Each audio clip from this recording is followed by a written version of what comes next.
Hi, this is Anil with a video tutorial for the YouTube channel Learning Light on C programming. So in this tutorial we're gonna see a special data type which is called union in C. So I'm gonna explain what is a union, what are the uses of this union, how to define a union, how to create a variable of a union, and how we can access the elements or the members of the union. So first we're gonna see what is a union. A union is a collection of variables of different data types, just like a structure, but with unions you can only store information in only one field.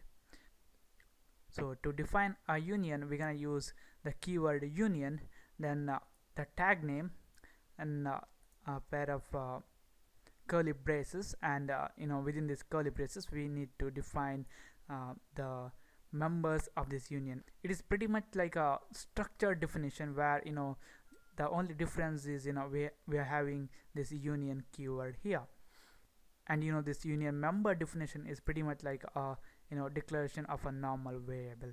So now we're gonna see how we can define a union in our program. So first I'm gonna use the union keyword and then the tag name, and I'm gonna use data, and then we're gonna be using these curly braces, and between these curly braces we're gonna define the members of this union data. So first we're gonna create a integer variable, and let me call it x, and then we're gonna create a character variable, so let me call it c. And now we're gonna see how we can declare a variable of this union data. So similar to the structure variable declaration, we're gonna use union, then the tag name, which is data, then the variable name. So this time I'm gonna call it as var.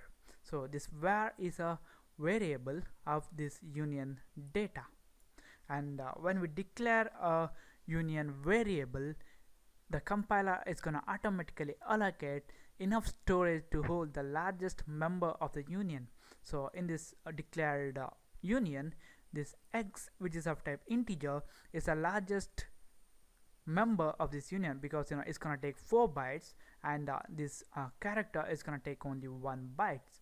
So you can see here, this x variable is gonna contain 4 bytes, 1 2 3 4, and the character variable, which is c, is gonna contain only 1 byte, and the compiler is gonna allocate only storage required to store the largest member of the structure, which is x, and it just shares that allocated memory with the other members of this union. So you can see here the character variable c, which takes only 1 byte, is been shared with the memory location of this variable x. Because of this reason, with unions you can store information in only one field. Either you can store the information in this variable x, or you can store the information in this variable c. If you try to store the information in both these variables, what happens is the data will be overwritten, and the information will be corrupted. So now to demonstrate that the compiler only allocates the memory required for the largest member of a union, we're gonna use the size of operator on this union data. So I'll be using the printf statement, printf, then %d, then I'm gonna be using the size of, then union data. So save this one, execute, compile and run. You can see here the allocated memory is 4, which is memory required for this variable x, which is of type integer, and this character variable is shared with this variable x. So let me close this one now, and delete this one, and now we're gonna see how we can initialize this union variable var. So similar to the initialization of a structure variable, we can use the dot operator, and if you are using the pointer to access the union variable members, then you need to use the arrow operator. Here for the demonstration purpose, I'll be using the dot operator.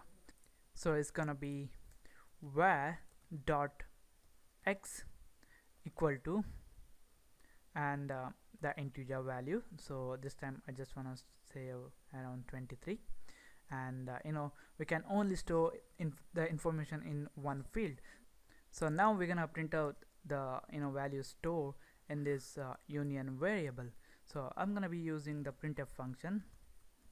So it's gonna be printf, and since this x is of type integer, I'm gonna use %d, and then I'm gonna be referring the variable name, which is var, and then dot operator, then the member, which is x. So I'm gonna save this one, execute, compile and run. You can see here the value, which is 23, is been printed out. And now if I access this member c, this also contains the first byte information of this variable x. Let's see what is gonna print. So I'm gonna be using the printf function again, and since this variable c is of type character, we're gonna use %c, and I'll be referring the var dot c. Let me add a new line here, and now save this, execute, compile and run.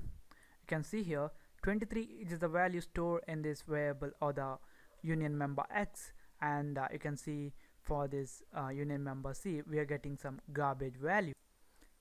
Now let me close this one, and after this first printf function, I'm gonna be now initializing this union member c. So I'm gonna use var dot c equal to let's say a. So now it's a character. Save it, execute, compile and run. You can see here now this union member c contains a value of a, but if we refer this union member x, now it's gonna contain some garbage value. So you can only store the information in only one field. So let me just cut this one and paste it after this line, save it, execute, compile and run. You can see here now this union member x contains some garbage value 97, and this 23, which is the value first we initialized, is been changed, and the value of this union member x is corrupted. So let me close this one, and now we're gonna see where these unions are used. So the union are frequently used when specialized type conversions are needed, because you can refer the data store in a location with different data types. So this is it, guys. This is about the introduction to the union in C. Thanks for watching, and don't forget to subscribe to my channel. I'll see you in the next tutorial.